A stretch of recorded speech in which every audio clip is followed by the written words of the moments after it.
دادگاه امروز به پرونده دختر همیشه خوب رسیدگی میکنه.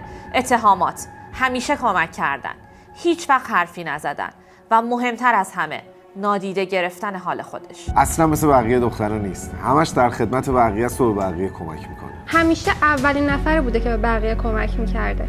هیچ وقت نشد که حال خودش رو ازش بپرسم. همیشه به نظرم خوب میومده. شماها وقتی تشویقش کردین که مفید بود ولی هیچ وقت ازش نپرسیدین حالت خوبه، دلت گرفته، خسته ای؟ اون فقط یه بچه از نه مسئول حال بقیه. من فقط میخواستم کسی ناراحت نباشه، ولی آرزو میکنم که فقط یکی ازم بپرسه حالت خوبه. آخرین باری که ازش پرسیدی حالت چطوره کی بوده؟ آخرین باری که کار خاصی انجام نداده بوده ولی بهش گفتی دوست دارم، آفرین، همین که هستی با ارزشه کی بوده؟ لطفاً بی دلیل به بچه‌ها ابراز محبت کنین. انتظار نداشته باشید اونا بفهمن حال شما چجوریه و اونا بخوان کارهایی رو انجام بدن که از سنشون خارجه.